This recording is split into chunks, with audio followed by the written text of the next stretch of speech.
영원한 생명을 주신 주 한낮숨결 같은 세월을 딛고 당신의 오심을 기다리네. 수많은 별들을 만드시고 수많은 생명을 부르신 주 한낮 숨결 같은 세상을 넘어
주와 마주할 때 하나님께서 우리 근심의 옷을 벗기실 것입니다. 할렐루야.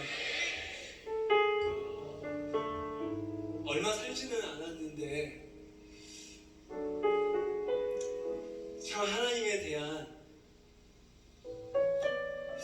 고민이라고 할까요? 하나님 참 어려운 분이신 것 같아요.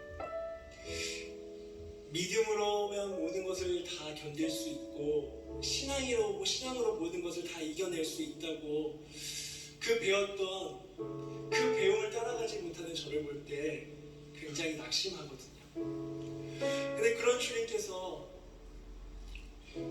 저 천국에서 주님을 마주하면 주님께서 뭐라고 하실까?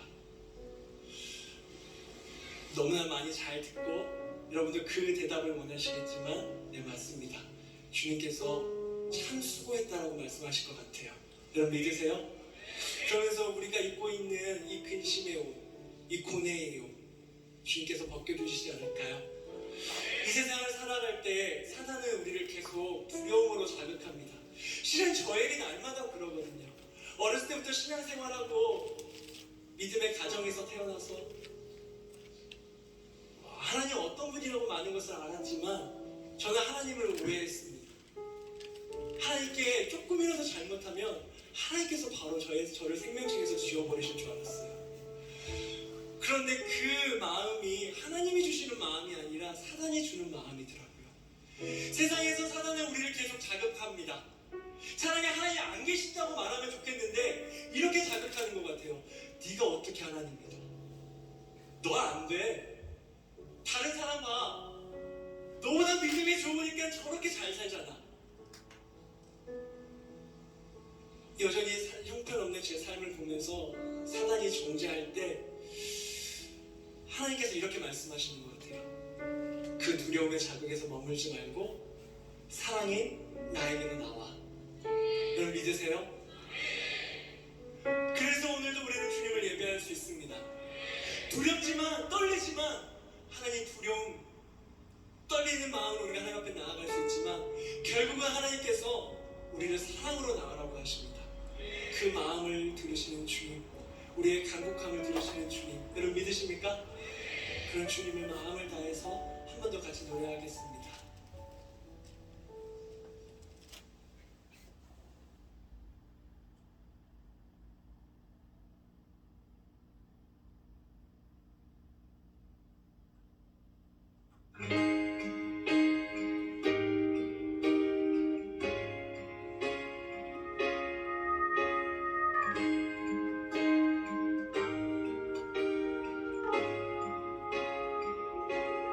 온 땅에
12월 7일 3일밤 예배를 시작하도록 하겠습니다. 사도신경하식으로 신앙 고백하시겠습니다. 전능하사 천지를 만드신 하나님 아버지를 내가 믿사오며 그 외아들 우리 주 예수 그리스도를 믿사오니 이는 성령으로 잉태하사 동정녀 마리아에게 나시고 본디오 빌라도에게 고난을 받으사 십자가에 못 박혀 죽으시고 장사한 지 사흘 만에 죽은 자 가운데서 다시 살아나시며 하늘에 오르사 전능하신 하나님 우편에 앉아 계시다가 저리로서 산 자와 죽은 자를 심판하러 오시리라. 성령을 믿사오며 거룩한 공예와 성도가 서로 교통하는 것과 죄를 사하여 주시는 것과 몸이 다시 사는 것과 영원히 사는 것을 믿사옵나이다. 아멘. 찬송가 303장입니다. 날 위하여 십자가에 중한 고통 받으사 대신 죽은 주 예수의 사랑하신 은혜여 보배로운 피를 흘려 영영 죽을 죄에서 구속함을 받은 우리 어찌 찬양 안 할까. 예수 안에 있는 우리 한량없이 즐겁고 주 성령의 위로함이 마음속에 차도다. 전국 음악 소리 같은 은혜로운 그 말씀 끊임없이 듣는 우리 어찌 찬양 안 할까. 이 세상의 모진 풍파 쉬지 않고 불어도 주님 안에 보호받는 우리 마음 편하다. 늘 깨어서 기도하고 저 천국을 바라며 주님만을 기다리니 어찌 찬양 안 할까. 아멘. 오늘 함께 하실 하나님의 말씀은 이사야서 10장 5절로 19절 말씀입니다. 성경 공독을 하시고 고현희 집사님 기도해 주시겠습니다. 교독을 하겠습니다. 제가 먼저 읽겠습니다. 아스로 사람은 화했을진저 그는 내 진노의 막대기요 그 손의 몽둥이는 내 분노라. 내가 그를 보내어 경건하지 아니한 나를 치게 하며 내가 그에게 명령하여 나를 노하게 한 백성을 쳐서 탈취하며 노력하게 하며 또 그들을 길거리에 진흙같이 짓밟게 하려 거니와. 그의 뜻은 이같지 아니하며 그의 마음의 생각도 이같지 아니하고 다만 그의 마음은 허다한 나라를 파괴하며 멸절하려 하는도다. 너희를 내 고관들은 다 왕들이 아니냐. 갈로는 갈그미스와 같지 아니하며 하맛은 아르밧과 같지 아니하며 사마리아는 다메섹과 같지 아니하냐. 내 손이 우상을 섬기는 나라들이 묻혔나니 그들이 조각한 신상들이 예루살렘과 사마리아의 신상들보다 뛰어나느니라. 내가 사마리아와 그의 우상들에게 행한 것 같이 예루살렘과 그의 우상들에게 행하지 못하겠느냐 하는도다. 그러므로 주께서 주의 일을 시온산과 예루살렘에 다 행하신 후에 아스로 왕 완악한 마음을 열매를 못 잇는 내 사랑을 벌하시리라. 그의 말에 나는 내 손의 힘과 내 지혜로 이 일을 행하였나니 나는 총명한 자라 열국의 경계선을 걷어치웠고 그들의 재물을 약탈하였으며 또 용감한 자처럼 위에 거주한 자들을 낮추었으며 내 손으로 열국의 재물을 얻은 것은 새 보금자리를 얻은 것과 온 세계를 얻은 것은 내버린 알을 주음 같으나 날개를 치거나 입을 벌리거나 지저귀는 것이 하나도 없었다 하는도다. 도끼가 어찌 찍는 자에게 스스로 자랑하겠으며 톱이 어찌 켜는 자에게 스스로 큰 채 하겠느냐. 이는 막대기가 자기를 드는 자를 움직이려 하며 몽둥이가 나무 아닌 사람을 들려 함과 같음이니라. 그러므로 주 만군의 여호와께서 살진 자를 파리하게 하시며 그의 영화 아래에 불이 붙는 것 같이 맹렬히 타게 하실 것이라. 이스라엘의 빛은 불이 되고 그의 거룩하신 이는 불꽃이 되실 것이니라. 하루 사이에 그의 가시와 찔레가 소멸되며 그 숲과 기름진 밭의 영광이 전부 소멸되리니 병자가 점점 쇠약하여 감 같을 것이라. 그의 숲에 남은 나무의 수가 희소하여 아이라도 능히 개수할 수 있으리라. 아멘. 기도하겠습니다. 여호와께서 그의 백성을 속량하시며 그의 언약을 영원히 세우셨으니 그의 이름이 거룩하고 지존하시도다. 여호와를 경외함이 지혜의 근본이라. 그의 계명을 지키는 자는 다 훌륭한 지각을 가진 자이니 여호와를 찬양함이 영원히 계속되리라. 아멘. 주님의 말씀 듣고 준행하는 자는 반석에 터닫고 집을 지은 같아. 비가 오고 불나고 바람이 부딪혀도 반석 위에 세운 집 무너지지 않네. 잘 듣고 잘 됐세. 우리 집 잘 됐세. 만세 반석 위에 우리 집 잘 됐세. 전능하신 하나님 아버지, 천지를 지으신 전능하신 하나님 아버지, 어리석고 부들부들한 저희를 자녀 삼으시고 아버지 하나님 사랑 가운데 살게 하심을 감사드립니다.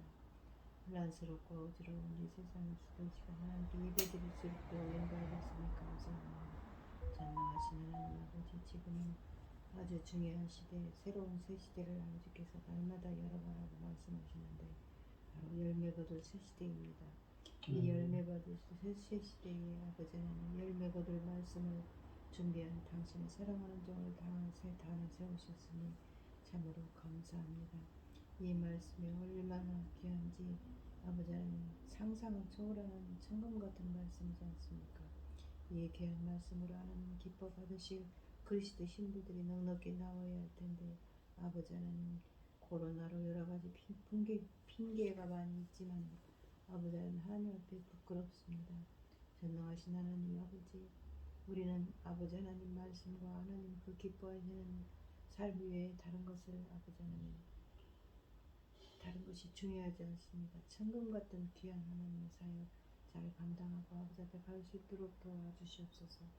이 어려운 때에 더구나 우리나라 저희 나라를 또 제사장 나라까지 세워주셨는데 지도자가 잘못됨으로 말미암아 백성들이 고난에 휘말리고 있습니다. 아버지 하나님 불쌍히 여겨주시고 긍휼을 베풀어 주시옵소서. 저희들이 미리미리 마음을 단도리를 잘하고 하나님 앞에 기도하고 아버지 하나님께서 세우신 제사장 나라 사명을 위하여 늘 기도하고 깨어 있어야 했는데 아버지 하나님 그러지 못해서 이런 일이 생긴 게 아닌가 해서 하나님 앞에 죄송스럽습니다.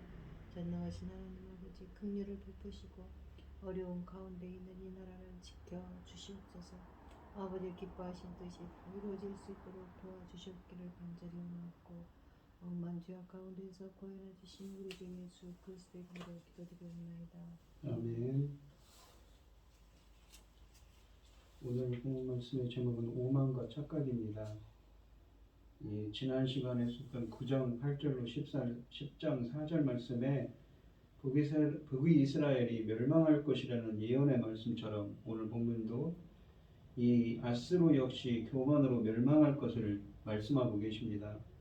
이사야 선지자는 하나님이 범죄한 백성을 심판하기 위하여 아스로를 사용하실 것이라고 8장 5절로 10절에서 말씀하셨습니다. 아스로는 하나님이 이스라엘을 내리치시는 진노의 막대기인 것입니다. 그런데 문제가 생겼습니다. 아스로가 자신이 여호와 하나님께 소명받은 줄, 쓰임받는 줄 모르고 기고만장하여 교만하게 날뛴 것입니다. 하나님이 가장 싫어하시는 것이 교만이지요. 그래서 하나님은 더 이상 아스로를 쓰실 수 없습니다. 그래서 지금까지 사용하시던 진노의 막대기 아수르를 부러뜨려 버리십니다. 그렇다면 아수르의 자리를 누가 대신할 것인가요? 즉 아수르를 대신해서 유다를 멸망에 이르게 할 나라는 어디인가라는 것이지요. 근데 우리가 이사야서를 보시면 이사야서 39장 8절에 보시면 바벨론이 그 역할을 하게 될 것이라고 예언합니다. 그러므로 본문은 왜 하나님이 바벨론으로 아수르를 대신하였는가를 설명하고 있는 것입니다. 5절로 6절을 보시면 아수르 사람은 화 있을진저 그는 내 진노의 먹대기요 그 손의 몽둥이는 내 분노라. 내가 그를 보내어 경건하지 아니한 나라를 치게 하며 내가 그에게 명령하여 나를 노하게 한 백성을 쳐서 탈취하며 노력하게 하며 또 그들을 길거리에 진흙같이 질밟게 하려 하거니와. 하나님께서 아수르를 이 진노의 막대기로 쓰셔서 이스라엘을 심판하신다는 말씀을 합니다. 본문은 아수르에 대한 심판의 서원으로서 하나님께서는 우선 아수르가 하나님의 도구임을 전제합니다. 아수르는 바벨론처럼 하나님의 목적을 위해 잠시 유다를 치는 막대기로 선정된 것이었고 막대기의 침략 자체는 하나님의 분노를 나타내는 것이었습니다. 하나님께서는 계속적으로 죄악을 자행하는 유다 백성들에게 분노하셨으며 이 죄악을 징계하시려고 아수르라는 매를 드셨던 것입니다. 본문의 중심을 이루고 있는 테마는 명확합니다. 하나님의 백성, 하나님이 세상의 통치권을 쥐고 있다는 것이죠. 본문은 하나님의 통치와 세상 권세, 그러니까 인간들의 권세의 역할을 잘 표현해주고 있는 성경 본문 중 하나입니다. 하나님은 이스라엘을 심판하기로 결정하셨고 그 심판의 도구로 아수르를 선택하셨습니다. 그러나 아수르는 이기적이고 야만적인 제국주의를 추구하고 있습니다. 그들은 잔인하게 모든 것을 파괴하고 삼키기를 원합니다. 심지어 그들을 들어쓰시는 하나님의 주권을 인정하지도 않습니다. 아수르의 이 같은 교만과 만행이 어떻게 하나님의 역사로 합리화될 수 있는가요? 이사야는 하나님이 아수르를 진노의 도구로 사용하시지만 훗날 그들을 심판할 것이라는 점을 분명히 경고합니다. 하나님은 훗날 아수르 왕 사네립에게 37장 28절로 29절에서 이렇게 선포하셨습니다. 보시면 미래에 있을 일을 예언하는 거죠. 내 거처와 내 출입과 네가 나를 거슬러 분노함을 내가 아노라. 하나님께 분노한답니다. 이 사네립이. 네가 나를 거슬러 분노함과 내 오만함이 내 귀에 들렸으므로 내가 갈고리로 내 코를 꿰며 재갈을 내 입에 물려 너를 오던 길로 돌아가게 하리라 하셨나이다 라고 말씀하십니다. 즉 하나님의 도구 역시 하나님의 자신의 행동에 대하여 이 도의적인 책임을 져야 한다는 것을 강조합니다. 하나님께 쓰임을 받았다고 해서 모든 것을 정동할 수는 없지요. 하나님은 아수르를 두고 나의 진노의 막대기라고 5절에 말씀하셨습니다. 진노는 코를 가리키는 히브리어 단어인데 하나님의 감정을 잘 표현합니다. 지금 하나님이 느끼는 분노는 하나님의 숨소리가 가빠지며 코에서 뜨거운 김이 나올 정도입니다. 비록 아수르가 주님의 백성을 심판하는 도구로 사용되는 것은 분명하지만 이 사실 자체가 그들의 잔인성을 정당화할 수는 없습니다.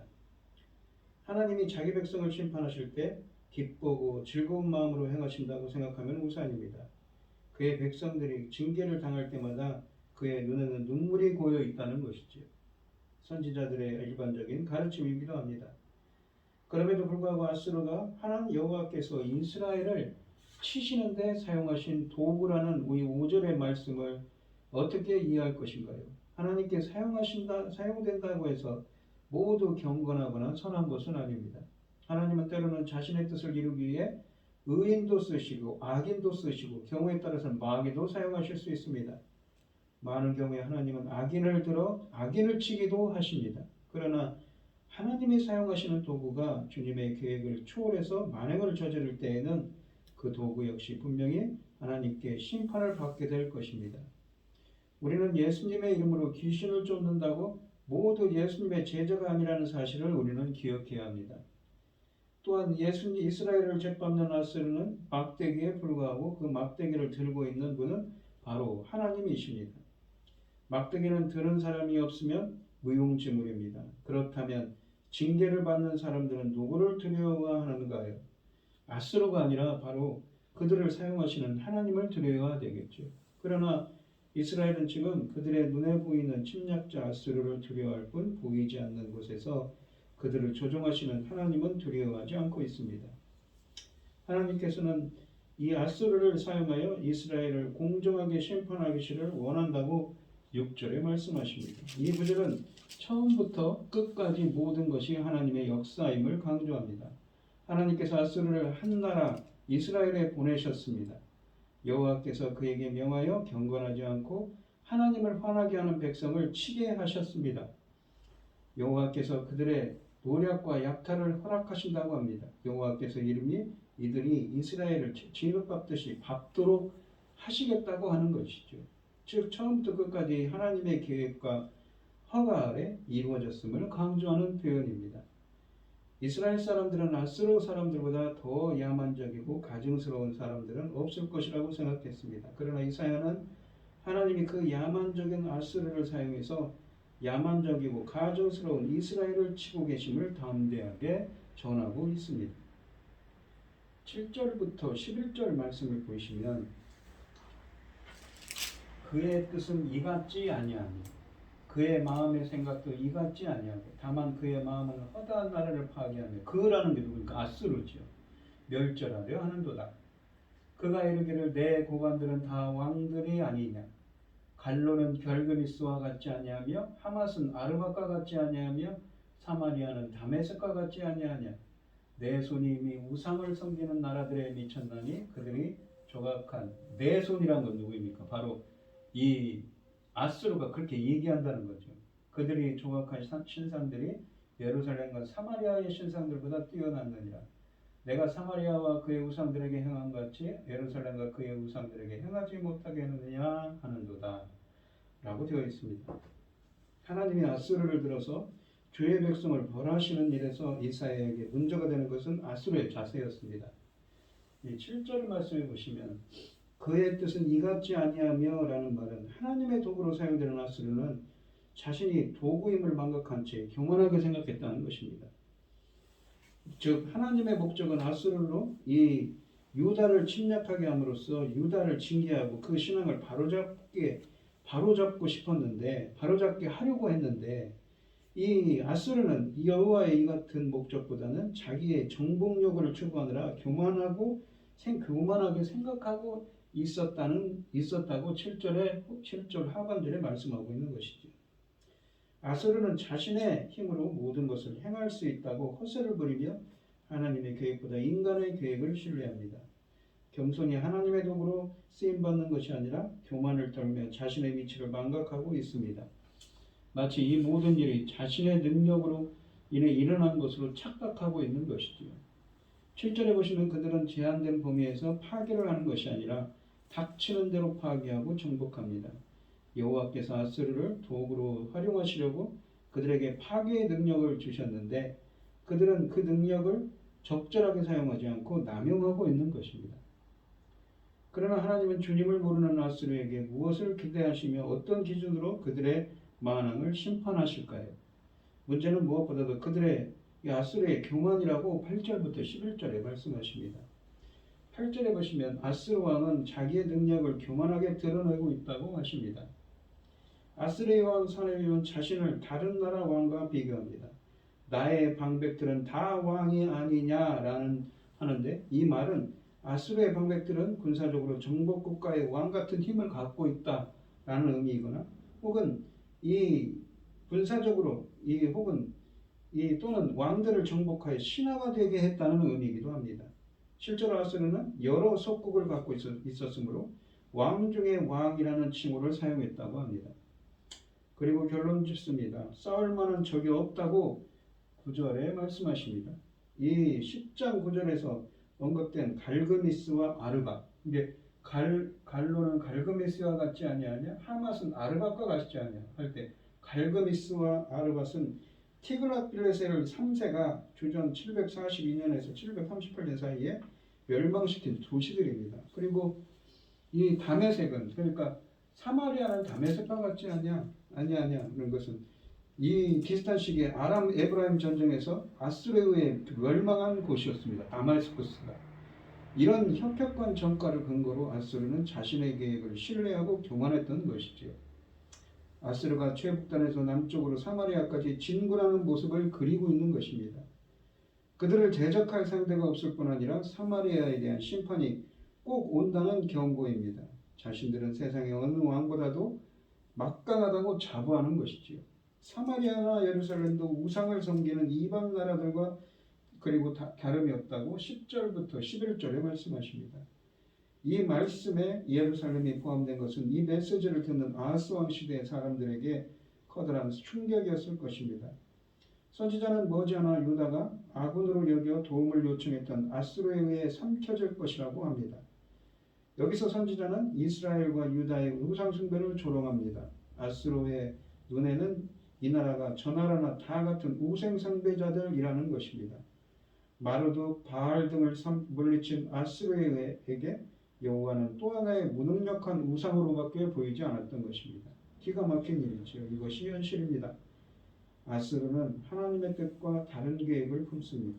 주님은 경건치 않은 나라를 벌하심으로 세상을 바르게 다스리시기를 바라시지만 아수르는 이 기회를 통해 세상을 파괴하고 이 멸절하려고 했습니다. 거듭된 승리에 도취되어 하나님도 안중에 두지 않고 급기야 유다의 예루살렘까지 넘본 것입니다. 그들의 관심은 오로지 살육을 통해 제국의 영토를 확장하려는 것뿐이었습니다.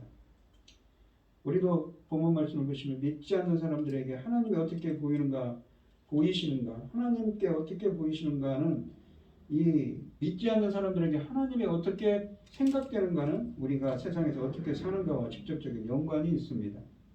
여호와를 믿는 것이 우리들의 삶에 이런 영향을 미치고 있는가요? 하나님을 믿는다고 하는 백성들의 평가는 다른 종교를 믿는 자들이 해야 합니다. 가장 정확한 판단은 그리스도인이 아니라 그리스도인이 아닌 사람들이, 평범한 사람들이 할 수 있는 것이지요. 복음을 맡은 교회도 부흥하고 번성할 때 교만함에 넘어질 수가 있습니다. 사막의 이 사역의 성취에 자만하지 말고 우리의 마음이 여전히 하나님의 마음을 따르고 있는지 우리는 늘 감사해야 되겠습니다. 12절로 14절 말씀을 보시면 그러므로 주께서 주의 일을 시온산과 예루살렘에 다 행하신 후에, 그러니까 시온과 예루살렘에 행하신다는 건 유다와 예루살렘의 유다의 하나님의 심판이 임한 후에 아스로 왕의 완악한 마음의 열매와 그 높은 눈의 자랑을 벌하시리라. 그의 말에 나는 내 손의 힘과 내 지혜로 이 일을 행하였나니 나는 총명한 자라 열국의 경계선을 걷어치웠고, 그러니까 이 하나님께서 유다를 치고 나서 아수르를 통해서 유다를 치고 나서 어떻게 합니까? 아수르를 멸망을 시킨다는 것이죠. 근데 그의 말이 내 손의 힘과 아수르의 자신들의 힘과 내 지혜로 이 일을 행하였다. 나는 총명한 자라 열국의 경계선을 걷어치웠고 그들의 재물을 약탈하였으며 또 용감한 자처럼 위에 거주한 자들을 낮추었으며 내 손으로 열국의 재물을 얻은 것은 새의 보금자리를 얻은 것 같고 온 세계를 얻은 것은 내버린 알을 주운 것 같았으나 날개를 치거나 입을 벌리거나 지저귀는 것이 하나도 없었다는도다. 쉽게 얻었다는 것이죠. 내가 능력이 세서. 이게 교만함을 드러내는 본문입니다. 아수르의 자신의 위치를 모르고 함부로 날뛰는 아수르와 그 왕을 결코 가만히 두지 않겠다고 하나님이 12절에서 경고하십니다. 주께서 주의 일을 시온산과 예루살렘에서 12절에 보시면 주께서 주의 일을 시온산과 예루살렘에 다 행하신 후에 라는 것은 모든 심판이 끝나면 그들을 치시겠다고 하십니다. 아수르의 교만에 대한 선지자의 비난은 자신의 능력을 과시하고 있는 아수르의 모습 그대로 묘사됩니다. 이 13절 상반절에 보시면 내 손의 힘, 내 지혜로, 내 총명으로 이 일을 행하였나니라고 합니다. 하나님이 이스라엘을 벌하시기 위하여 아수르를 사용하심으로써 빚어진 결과를 얻고 이렇게 교만하게 만원을 늘어놓고 있습니다. 아수르는 더 나아가 이 13절 하반절에서 세 가지의 성과에 대해서 자랑합니다. 열국의 경계를 옮겼다고 합니다. 그리고 그들의 재물을 약탈했고, 세 번째로는 용감한 자처럼 위에 거주한 자들을 낮추었으며 라고 하는데, 이 표현은 뭐냐면 왕들을 끌어내렸다는 표현입니다. 높은 자들. 이 세 가지 모두 심각한 범죄지만 그중 첫 번째 것이 가장 심각합니다. 성경은 각 나라의 경계선을 하나님이 정해주셨다고 하는데 아수르가 이 경계선을 옮긴 것입니다. 그러므로 아수르의 행위는 하나님의 권위에 대한 도전이었습니다. 선지자는 또한 14절에서 두 가지 은유를 사용합니다.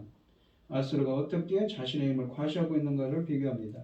열방의 재물을 빼앗은 것을 마치 새가 보금자를 빼앗아 오는 것처럼 하고, 둘째는 열방의 영토 얻기를 마치 버려진 새알을 줍듯이 했다고 합니다. 그러나 날개를 치거나 뭡니까? 입을 벌리거나 지저귀는 것이 하나도 없었다는 표현은 뭡니까? 전혀 아무런 방해도 받지 않았다는 것이죠. 빼앗아 왔다는 것입니다. 쉽게. 그 누구도 찍소리도 내지 못했다는 것이죠. 아수르의 엄청난 힘 앞에서 말입니다. 그만큼 이들을 대적할 수 있는 자들이 없습니다. 어떻게 해서 아수르가 이렇게 강대국이 되었는가요? 하나님이 그들을 도구로 사용하려고 작정하셨기 때문에 그렇게 할 수 있었습니다. 그러나 당사자인 아수르는 이 같은 사실을 인정하지도 알지도 못합니다. 15절로 19절 말씀을 보시면 도끼가 어찌 찍는 자에게 스스로 자랑하겠느냐. 도끼를 찍는 사람이 우선인데 도끼가 어떻게, 도구인 아수르가 어떻게 자신을 스스로 자랑하느냐.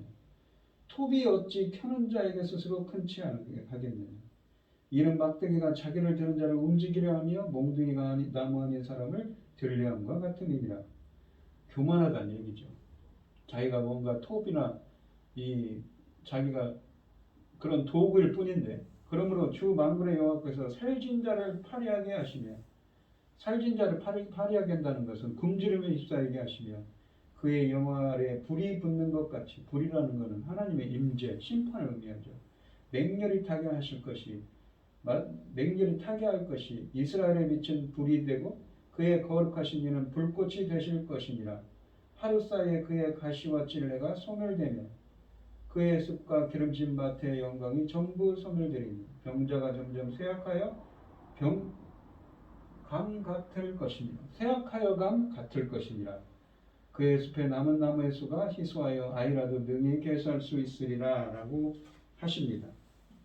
이 선지자는 한마디로 아수르의 생각이 가소롭다고 말합니다. 그는 15절에서 두 가지 예를 드는데, 이 도끼가 어찌 찍는 자에게 스스로 자랑하겠느냐라고 합니다. 또 두 번째는 톱이 어찌 켜는 자에게 스스로 큰 채 하겠느냐라고 합니다.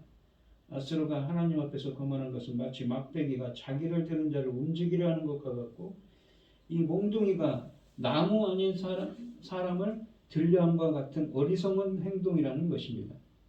즉 하나님의 도구인 아수르가 자신을 통하여 자신을 높여서 오히려 하나님을 움직이려고 한다는 것이지요. 하나님의 심판의 도구로 쓰였으며 하나님을 알지 못하는 아수르를 빗댄 말로써 힘은 있으나 여호와를 아는 지혜가 없는 자의 미련함이 얼마나 가증한가 하는 사실이 잘 나타내 얹은 표현입니다. 교만한 아수르는 도가 지나쳐서 하나님의 자리에 앉아 하나님처럼 행동하려고 했다는 것을 알 수 있습니다. 이런 교만은 아수르가 하나님이 원하는 공의와 정의에서 이탈했다는 증거이기도 합니다. 결국 아수르 제국은 이러한 교만함 때문에 위에 철저한 파멸을 맞이하게 되지요. 그 무엇도 교만을 싫어하시는 하나님이 교만한 아수르에 대해서 심판을 그래서 16절로 19절에서는 선언하게 됩니다. 이 심판이 시작되면 걷잡을 수 없이 타오르는 하나님의 분노의 불길을 끌 자가 없다고 합니다. 하나님의 살찐 아수르를 파리하게 하시며 맹렬히 타게 하실 것이라고 16절에 말씀하십니다. 완전한 무엇입니까? 심판을 의미하죠. 16절에 보시면 살찐 자를 파리하게 한다는 것은 굶주림을 퍼지게 하여 쇠약하게 하신다는 것입니다. 그의 영화 아래에 불이 붙는 것 같이 맹렬히 타게 하신다는 것은 하나님의 진노의 불이 아수르의 영화의 아래에 붙었는데, 이것은 일부를 불태우는 정도가 아니라 이 아수르 전체를 완전히 소멸하는 불이 될 거라는 것을 보여줍니다. 굶주림은 내부적인 파괴의 원인이고 불은 외부적인 파괴의 원인입니다. 즉 안팎으로 완전한 파괴가 올 것이라고 예고하십니다. 아수르의 멸망을 예언하고 있습니다. 예언대로 아수르는 주전 612년, 그러니까 남유다가 멸망하기 전이죠. 한 10몇 년 전이죠. 20 몇 년 전이군요. 586년에 남유다가 멸망했으니까 바벨론의 나보폴라살 왕에 의해 멸망합니다. 아수르를 태우는 이스라엘의 불이 맹렬하게 타오른다고 17절에 말씀하십니다. 이 17절에 이스라엘의 빛은 불이 되고 그의 거룩하신 이는 불꽃이 되실 것이니라 라고 하시는데, 우리가 미가서 7장 8절에 보시면 주님이 이스라엘의 빛이 되으신다고 했습니다. 즉 이스라엘의 하나님께서 아수르의 영광을 소멸할 불이 되십니다. 이스라엘에게는 하나님께서 형통함을 이루시는 빛이 되시지만 아수르에게는 소멸하는 분노의 불꽃이 될 거라는 의미입니다. 아수르의 침략을 이사야는 어두움으로 이 5장 30절에서 표현했는데, 여기서 하나님은 불꽃으로 묘사되고 있는 것입니다. 그리고 하나님의 불은 아수르의 침략에도 불구하고 꺼지지 않으며 오히려 더 거세게 타오른다고 17절에 말씀하십니다. 하루 사이에 그의 가시와 찔레가 소멸되며 라는 표현은 아수르가 갑작스럽게 멸망할 것을 예언합니다. 원래 9장 19절에서 이 찔레와 가시는 북이스라엘의 공의와 의를 정의의 열매를 맺지 않는 모습을 비유적으로 표현한 것이었습니다. 그러므로 아수르의 찔레와 가시를 언급하는 것은 마찬가지로 아수르가 교만해서 하나님의 뜻인 공의와 정의에서 이탈했음을 보여주는 것입니다. 찔레와 가시는 아무런 효능을 주지 않기 때문에 불로 태워줄 수밖에 없습니다. 따라서 하나님의 공의와 정의에서 멀어져서 이 찔레와 가시로 전락한 아수르를 불로 멸하시는 것은 당연한 일이지요. 18절에 보시면 숲이라는 말이 있는데, 그리고 이 밭이라는 말이 있는데, 숲은 자연이 생겨난 산림을 의미하고 기름진 밭이라는 것은 사람들이 귀하게 여기고 가꾸는 땅입니다. 즉 선지자는 자연이 생겨난 곳에서부터 사람들이 가꾼 것까지 모든 것이 파괴된다는 것을 다시 선포하고 있는 것입니다. 아수르는 멸망하지만 또한 소수의 남은 자들이 있을 것이라고 또한 19절에 말씀하십니다. 하지만 아수르가 맞이할 파괴가 얼마나 심각한지 심판이 휩쓸고 간 후에 남은 것이 너무 초라합니다. 어린아이가 남은 것을 셀 수 있을 정도일 것이기 때문입니다. 아수르의 영광이 쇠퇴하여 미약한 상태로 남을 것을 의미하고 있습니다. 자기 주제를 모르고 주인 행세하는 아수르를 심판하기로 그래서 작정하신 것이지요. 교만한 자들은 그들의 영화가 영원하리라 생각하지만 하나님은 그들의 살찐 몸을 파리하게 하시고 그들의 재물을 순식간에 태우실 것입니다. 세상 권력은 그 힘을 바르게 사용하면 하나님의 유용한 도구가 될 수 있지만 절대 권력에 취하여 교만해지면 불에 던져질 가시와 덤불이 될 뿐이라는 것입니다. 사실 아수르는 범죄한 이스라엘을 징계하고 돌아보도록 하기 위한 도구였다고 오늘 말씀하십니다. 진노의 막대기라고 하시죠. 그런데 그들은 주변에 이런 여러 약소국을 무력으로 정복하는 정복력을 과시하였고 자기 힘을 절대 신봉하고 자기 우상을 절대 신으로 섬깁니다. 결국 아수르는 하나님의 심판을 받아 그 영화도 잠시이고 주전 622년에 마침내 바벨론의 나보폴라살 왕에 의해 멸망당하고 말았습니다. 본문은 하나님을 대적하는 자는 잠시 동안은 형통하여도 그 결국은 멸망이라는 것을 우리에게 표현해 줍니다. 성공에 취하지 않고 늘 겸허한 자세로 주의 뜻을 받드는 여러분들이 되시기를 바랍니다. 기도하겠습니다. 하나님 아버지 감사합니다. 하나님께서는 이스라엘의 진노를 하셔서 남유다의 진노를 하셔서 앞으로 북이스라엘뿐만 아니라 남유다도 심판할 것이지만 그 심판의 도구로 아수르라는 강대국을 사용하여서 하나님의 심판의 도구로 사용할 거라고 말씀하셨습니다. 그런데 하나님의 막대기일 뿐인 도구일 뿐인 이 아수르도 자기의 힘으로 무엇인가 했던 것처럼 교만하여서 정복에 불타고 오만하였기 때문에 하나님께서 이렇게 그들에게도 심판을 바라고 계십니다. 항상 저희들이 바라는 것은 하나님의 뜻이 무엇인가 먼저 여쭙고 그 길을 가기 원합니다. 겸손히 주님의 길로 갈 수 있도록 그 길로 그 좁은 길로 행할 수 있도록 저희들을 인도하시고 함께하여 주시옵소서. 이 모든 말씀 거룩하신 예수님 이름으로 기도합니다. 아멘. 찬송가 212장을 하시고 축도하심으로 오늘 예배를 마치겠습니다. 겸손히 주를 섬길 때 괴로운 일이 많으나 구주여 내게 힘주사 잘 감당하게 하소서.